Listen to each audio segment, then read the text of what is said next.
Amado Koroma, Véronique Tadio, Tanela Boni, Josué Guébo, Tiberius Kofi. Voici des noms qui continuent de résonner dans notre paysage littéraire. Mais il y a aujourd'hui des voix jeunes et singulières avec qui il faudra désormais compter. D'ailleurs, nous recevons aujourd'hui un jeune romancier, premier roman, Nasmon Falé, qui publie Ces soleils ardents. Nous en parlons maintenant dans le décryptage.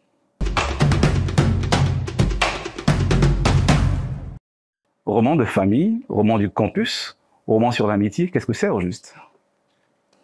C'est tout ça et c'est surtout un témoignage d'une expérience universitaire, d'une réalité estudiantine, mais c'est surtout, je pense, le chant de voix de cette jeunesse ivoirienne qui, je pense, a beaucoup de choses à dire et qui n'a pas forcément les mots pour le dire. C'est un peu de mon histoire, c'est un peu de l'histoire des gens que je connais.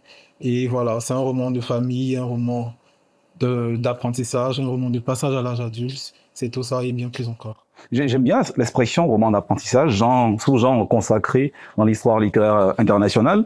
Et vous avez parlé également de l'université, donc un roman universitaire. Cela me réjouit que vous parliez de roman d'apprentissage, un genre ou un sous-genre du roman qui est consacré dans l'histoire littéraire internationale.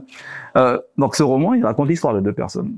Et bien, les deux personnages qui font le cœur, sont le pivot narratif de ce roman-là, ont des vocations, ont des rêves, et je pense que si on devait résumer ce roman d'une phrase, on verrait Hiro et Thierry, deux personnages de ce roman qui courent après leurs rêves, qui veulent réaliser leurs rêves. Pourquoi avoir choisi deux personnages étudiants?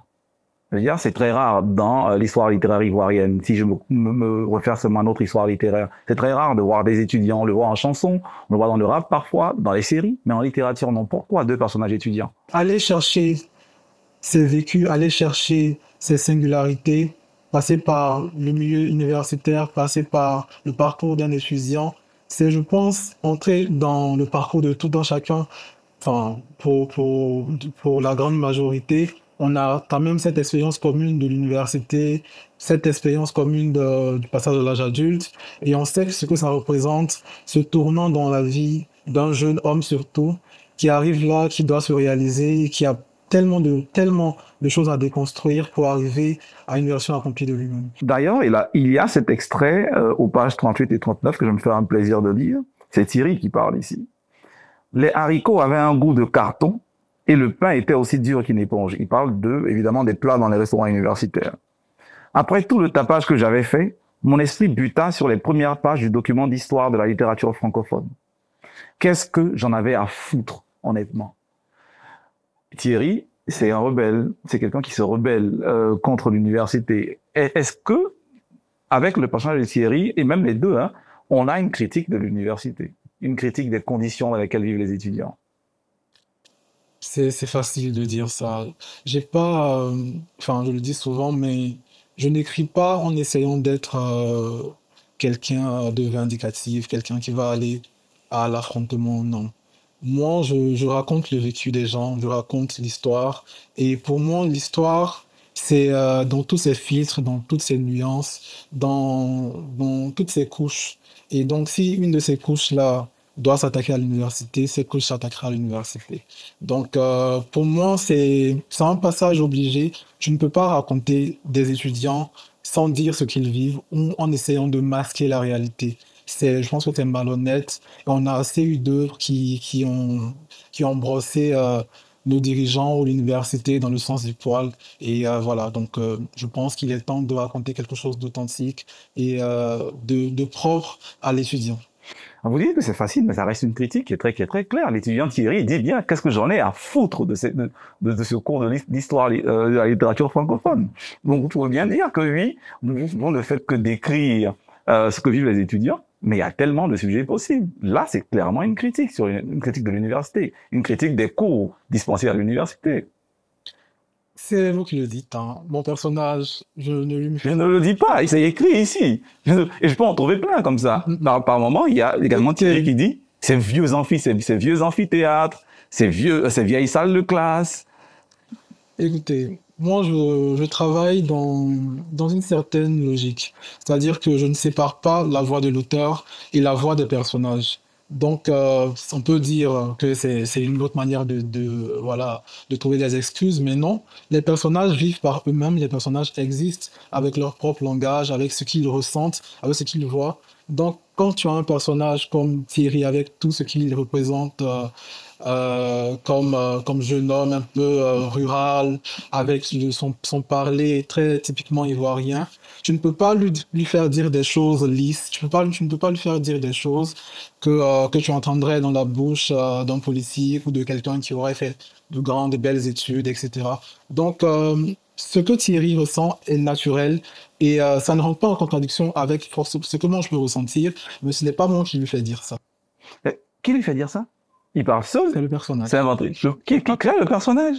Écoutez, la littérature a quelque chose de magique, c'est que on ne contrôle pas totalement les personnages, on ne contrôle pas totalement l'histoire. Et donc, enfin, tu as tellement de profils d'écrivains, tellement de profils de gens qui racontent, mais tu auras ce point commun là qui vont te dire à chaque fois, à un moment donné ou à un autre, le personnage échappe à ton contrôle. On a tellement entendu cet argument chez les écrivains. J'en reçois tellement et c'est chaque fois la même rengaine. Le personnage, il m'échappe, je suis différent de mon personnage. Les mots, ils sortent de vous. C'est vous qui tapez l'ordinateur, c'est vous qui avez le stylo en main, c'est vous qui créez ce personnage. C'est vous qui relisez le texte avant qu'il soit publié. À quel moment est-ce que le personnage, il vous échappe? À quel moment? C'est la magie de la littérature. Écoute. Il n'y a pas d'autre explication. Des personnages, on les construit. On peut y ajouter tous les ingrédients possibles. Du sel, de la tomate et tout. Et bien, au final, tu arrives avec quelque chose qui n'a pas le goût de la sauce qu'on a préparée au départ. Donc, c'est ça. C'est pour dire que on peut tout préparer. On peut tout décider d'un personnage, on peut tout décider d'une histoire, du début à la fin. Mais l'inspiration du moment, l'élan dans lequel on est, l'élan créatif voilà, qui nous prend sur le moment, va faire que les personnages vont dériver, les personnages vont prendre des chemins différents, vont dire des choses qu'on n'aurait pas osé leur faire dire. Voilà. Les personnages vont dire les choses qu'on n'aurait pas osé leur faire dire. On va vous croire, hein, ce m'en fallait. C'est vos choix, c'est votre portion d'écrivain. On espère qu'un jour, s'il y a un procès, vous direz cela devant le juge. Alors, mais il n'y a pas que l'université. C'est vrai que c'est un roman du campus, comme je l'ai dit dès l'entame de cette émission, mais il y a également la figure du père. Une figure très importante pour les deux personnages, aussi bien pour Thierry que pour Hiro. Pourquoi être allé chercher la figure du père et rendre cette figure tellement importante dans le parcours de ces deux personnages? Enfin, on se construit, je pense, tout un chacun avec les figures de notre environnement. Et l'environnement immédiat, c'est bien évidemment la famille, c'est les pères, c'est les mères, les oncles, les tantes. Et on m'a reproché que mon roman se concentrait beaucoup sur le patriarcat, avec des personnages masculins, etc. Mais je trouve justement qu'on a souvent fait taire ces voix-là. On a beaucoup de récits qui parlent du rapport entre une fille et sa mère, de la transmission et de ce que ça représente de se détacher de l'image de sa mère.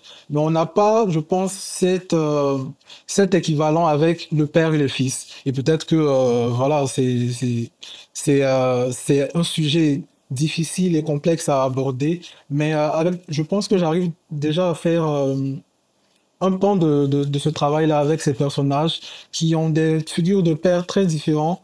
Donc, on a Hiro qui a un père qui n'est pas forcément le père idéal, voilà, qui a fait des études, qui les a abandonnés, qui retourne au village, qui cultive la terre et qui vit de peu.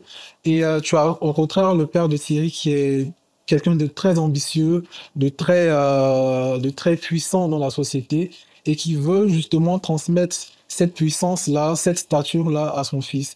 Donc, quand tu as ces archétypes-là qui se confrontent ou qui se regardent en miroir, tu as forcément quelque chose qui se dégage, qui est essentiel, c'est qu'on ne ressemble pas forcément à nos pères. Et on a beau, la citation dit que la pomme ne tombe jamais loin de l'arbre, mais tu as des pommes qui tombent carrément dans un autre village. Donc, que ce soit avec Hiro, que ce soit avec Thierry, je montre ici que on a besoin des pères pour se construire et on a besoin de se séparer des pères pour s'accomplir. Mais seulement fallait, est-ce qu'on aurait raison de dire ou de lire dans cette construction de la figure paternelle qu'on en a le symbole d'une génération qui veut rompre avec l'ancienne génération? Je pense que oui, parce que pendant très longtemps, j'ai eu cette image de l'université, de cet endroit assez glauque, qui n'a pas de débouché, qui est dur, qui est âpre. Et si bien que j'appréhendais même mon entrée à l'université. Mais je pense que on a cette transmission de traumatisme voilà, qui fait que pour un jeune, arriver à l'université avec tout ce qu'il a entendu, avec tout ce qu'il a eu comme bagage, c'est déjà en soi un parcours du combattant. Avant même de commencer ses études, il s'apprête déjà à vivre l'enfer. Et ça, je pense que c'est terrible pour la jeunesse, c'est terrible pour cette génération-là de se dire que nos pères et toutes les générations qui nous ont précédés n'ont pas réussi à changer les choses et on doit continuer de patauger dans la boue. C'est vraiment cette transmission, ce dilemme-là et cette scission, je pense, entre la génération qui a échoué et la génération qui va soit continuer d'échouer ou décider de prendre les choses en main. La génération qui a échoué, on y reviendra dans un instant. Il y a quelqu'un qui trépigne d'impatience et qui a envie de poser une question, c'est l'instant lecteur.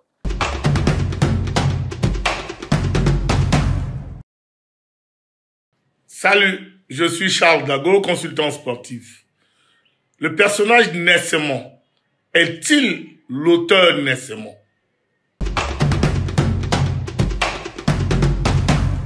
Oui, c'est vrai qu'il y a un essaiement dans le roman, mais justement, c'est un tour de passe-passe pour brouiller les pistes, justement pour ne pas qu'on se dise qu'on a là un récit autobiographique. Un lecteur qui va prendre l'histoire dès le début va se dire, l'auteur c'est Hiro, Nasciment c'est Hiro, et il arrive en chapitre, il voit qu'il y a un autre Nasciment. Et en même temps, c'est aussi une manière de rendre hommage à ces prénoms-là, à ces prénoms qui font partie de mon folklore, ces prénoms qui ont une signification, ces prénoms qui sont lourds de sens et qui imposent aussi une certaine destinée aux enfants qui les portent.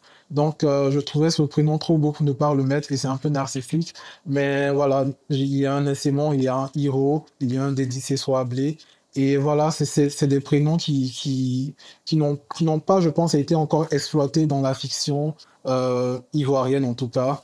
Et il y en a encore tellement et c'est important de les mettre en lumière. Important de les mettre en lumière. Il est aussi important de revenir sur ce que vous disiez à l'instant, avant la question de notre lecteur. La génération précédente a échoué. Comment? Pourquoi? Comment vous justifiez cela? Comment, pourquoi? Ben, le constat le plus simple, puisqu'on parle de politique et qu'on parle d'université, il a fallu attendre 2024 pour avoir des réformes dans cette fameuse université. Donc, c'est normal de se dire que après toutes ces années, après tout ce temps-là, on en est encore là. Quand j'entends Tanila Boni, par exemple, me parler de ses années universitaires, me parler de ses cours où elle rentre dans un amphithéâtre et elle voit que des étudiants se lèvent avec des nattes, des pagnes, etc. Tu te dis que, mais comment on peut persister dans ça aussi longtemps? Et je pense, et c'est un témoignage, c'est un aveu d'échec. C'est le plus criard. Voilà, il n'y a pas autre chose à dire. Donc, voilà, c'est comme ça que moi je vois les choses.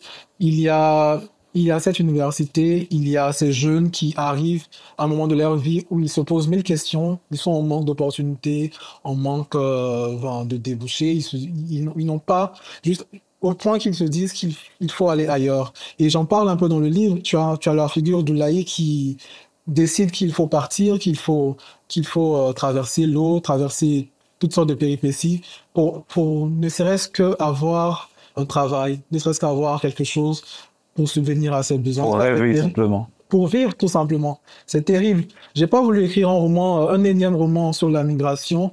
J'ai voulu me mettre du point de vue de ceux qui restent, de ceux qui font avec la merde et qui se débrouillent.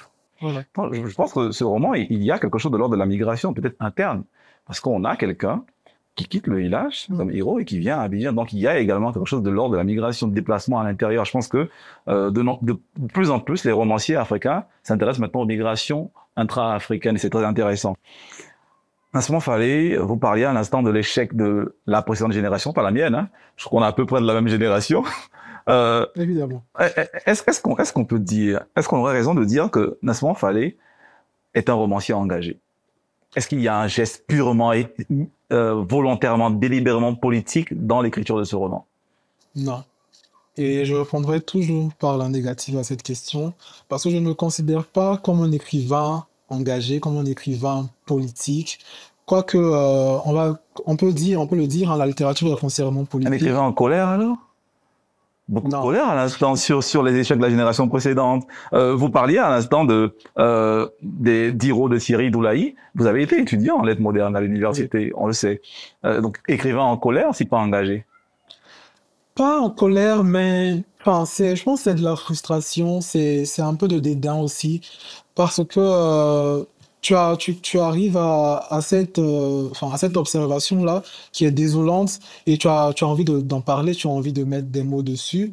Mais non, c'est pas de l'engagement dans le sens où je laisse l'histoire vivre par elle-même. Donc l'histoire raconte, des étudiants racontent leur vécu et naturellement le volet politique se dégage. Naturellement, tu as l'université qui va être visée, tu as les politiques qui vont être visés, mais je ne vais pas être celui qui va se dire je défends la cause des étudiants, je vais organiser des manifestations, je vais brandir mon livre comme un symbole de révolte. Non, parce que je pense que c'est déjà une forme d'engagement que de raconter cette histoire, que de donner voix à ces personnages. Vous le dites, c'est déjà une forme d'engagement que de créer ce personnage. Mais ce n'est pas un engagement que je revendique, ce n'est pas un engagement que je brandis, parce que je pense que on a assez, je pense, de figures politiques mensongères, de figures politiques fabriquées de toutes pièces pour venir encore imposer ces rôles-là à des écrivains. Je dis à l'instant, Nasmon Falé est un écrivain en colère. Il a dit écrivain frustré. On a envie de rendre hommage à d'autres écrivains, peut-être pas frustrés, pas en colère, certainement engagés, les grandes plumes.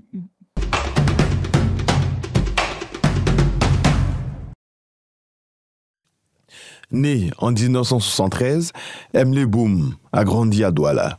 Elle suit un brillant parcours académique durant lequel elle obtient une maîtrise en sciences sociales, option anthropologie à l'Université catholique d'Afrique centrale à Yaoundé. S'ensuit un troisième cycle de commerce extérieur à l'Université catholique de Lille, puis passe un DSS marketing et qualité à l'École supérieure de Lille en France. De retour dans son pays, précisément dans sa ville natale, Douala, elle y travaille pendant 7 ans pour une entreprise internationale. En 2010, paraît son premier ouvrage, Le clan des femmes, qui traite de la polygamie dans un village africain du début du XXe siècle, après lequel suivront 3 autres entre 2012 et 2019. Ses romans suivants remportent plusieurs prix littéraires. Elle reçoit plusieurs distinctions, parmi lesquelles le prix Amadou Kourouma en 2020 avec son premier roman Les jours viennent et passent. Avec plusieurs auteurs africains et noirs, elle participe à la conception de l'édition numéro 4 de la revue Intranquillité, publiée en 2016 sous la direction de James Noël, et à l'œuvre volcanique, une anthologie du plaisir en 2015.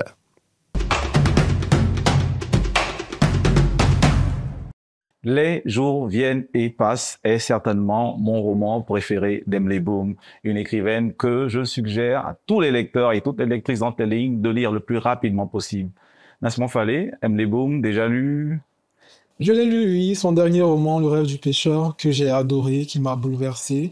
Je me souviens en particulier d'un chapitre, je crois que le chapitre 9, le chapitre 8, qui est tellement, qui prend tellement au trip que quand je l'avais fermé, j'avais juste envie de dire à Elmé que je lui en voulais.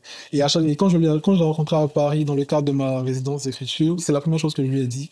Tu as écrit un roman qui fait mal, un roman qui est dur, mais merci. Il revient partout, le soleil. D'abord, c'est Soleils ardents. Le roman du père d'Hiro, c'est Soleils incertains. Les soleils qui traversent tout le roman. C'est quoi ce soleil? Il symbolise quoi le soleil pour vous? La réponse, la vraie réponse, c'est que les soleils pour moi, c'est juste mes personnages, c'est juste ces jeunes-là dans toute leur combativité, dans tout ce qu'ils représentent d'ardeur et de volonté, de résilience. Voilà, c'est la réponse la plus naturelle. Donc, on retrouve un peu cette idée de soleil-là qui traverse l'œuvre d'Amadou Kourouma. Et il y a quelque chose de l'ordre de la référence. Et je pense que c'est un petit peu une manière de rendre hommage à cet auteur-là qui m'a marqué et qui continue de me marquer. Mais l'autre réponse aussi, c'est que mon autrice favorite, c'est Elena Ferrante, donc une autrice italienne. Et elle dit dans un de ses essais que ce qui donne de la profondeur, ce qui donne de la force au récit, ce sont les symboles. Donc, dans La Nuit prodigieuse, qui est son œuvre phare, il y a les poupées. Et les poupées traversent tout le récit, si bien que l'histoire commence avec des poupées et se termine avec des poupées. Il faut le lire pour comprendre ce que représentent ces poupées. Et je dirais la même chose, il faut le lire pour comprendre ce que représente ce soleil dans ce livre. On l'a lu, je pense qu'on a compris ce que représente le soleil, ou du moins on a essayé. Je sais que les lecteurs, les lectrices d'entre les lignes vont également le lire et le comprendre. On a lu, on a pu voir la puissance de ce soleil-là, mais il y a également, vous parliez à l'instant de Ferrante, de Kuruma, je pourrais même parler d'Albert Camus avec le soleil qui va pousser Meursault à commettre son crime. Donc il y a la question de la littérature, le pouvoir de la littérature. Et c'est d'ailleurs la littérature qui va peut-être permettre, même pas peut-être, qui va occasionner la réconciliation entre Hiro et son père. Il découvre ce fameux livre, ce manuscrit, ces soleils incertains. Est-ce que vous voulez dire que le rôle de la littérature, c'est aussi de réconcilier les générations? Oui, oui. La littérature, je pense que c'est l'art qui fait le plus gros travail de mémoire. Parce que lorsqu'on se penche sur des textes anciens, les textes qui remontent à des générations, des millénaires, on a un témoignage d'époque, on a un témoignage de la psychologie, de la sociologie. Et je pense que c'est important de comprendre les générations qui nous ont précédés pour arriver à cette réconciliation-là. Parce que lorsqu'on reste sur ces positions, la littérature, c'est un canal justement pour aller vers l'autre, pour comprendre l'autre. Donc, d'une génération à une autre, qu'il y ait un livre, qu'il y ait deux livres, qu'il y ait plusieurs livres, je pense que c'est la meilleure façon de faire des ponts et d'essayer, je pense, d'avancer en ayant conscience de pleinement ce qu'on représente, ce qu'on est, ce qu'on a pu être par le passé. Premier roman, Nesmond Fallet, 2 prix. Comment est-ce qu'on se sent lorsque son premier roman a été salué par 2 prix importants? Comment est-ce qu'on se sent? On est fier, on ressent aussi beaucoup de pression. Et il y a surtout, je pense, une forme de légitimité qui se crée lorsque tu es, je ne veux pas dire adoubé, mais reconnu ou ne serait-ce que vu par des gens qui sont dans le milieu depuis longtemps, des gens comme Bougar Sarr, comme Emily Boom, Anne-Sophie et Beata. Donc c'est des gens qui ont l'amour de la littérature, qui connaissent la littérature, qui vivent la littérature. Donc, pour un jeune auteur qui commence avec plein de doutes, avec plein d'incertitudes, qui ne sait pas trop si ce qu'il fait est bien, c'est un encouragement. Nesmond Fallet, c'est sur ces mots, plein d'espoir, que nous vous remercions, en espérant vous recevoir une prochaine fois pour le 2e roman, qui sait. Merci à vous pour l'invitation et avec plaisir. À très bientôt. Nesmond Fallet est-il un écrivain engagé, frustré, ou simplement un écrivain qui a beaucoup à dire sur le monde qu'il observe? Je vous laisse le soin de faire le choix entre la frustration et l'engagement, mais ce roman est un bijou de littérature. Lisez-le le plus vite possible. En attendant, on se retrouve la prochaine fois, mais n'oubliez pas, lire des livres. Place au slam.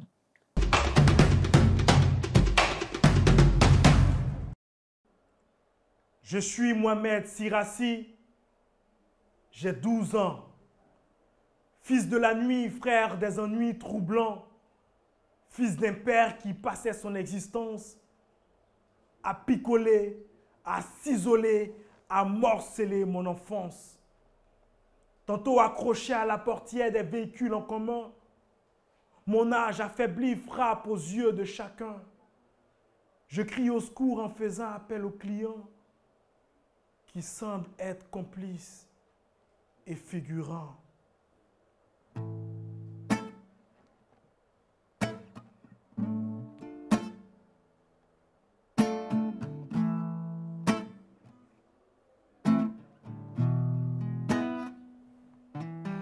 Tantôt, fier ouvrier des champs, je suis bercé par la cigale et son chant.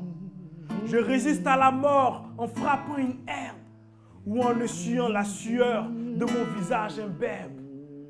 Ensuite, je charge sur mes 12 ans 50 kg de cacao comme un grand. Et mon teint se froisse sous ce froid soleil. Mon âge est trop peu pour poursuivre l'oseille. Mon visage trop triste pour ne pas me plaindre. Ma vie est bien trop noire pour ne pas craindre. Tantôt, je porte un casque à la tête. Je creuse la terre comme une bête. J'aspire la poussière en remuant mon corps. Je suis minier, je suis chercheur d'or.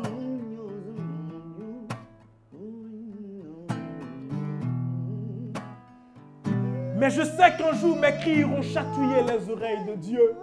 Lui qui dort sans fermer les yeux, il versera une larme pour abreuver tous les Mohamed du monde entier. Et je tiens le flambeau qui brûle la torpeur, qui tord ma peur d'oser. Le ciel remuera, les étoiles tomberont, la mer s'agitera, les poissons chanteront, les montagnes trembleront, le volcan balbutiera. Et les hommes comprendront enfin un jour que je suis un enfant. Mohamed Sirassi.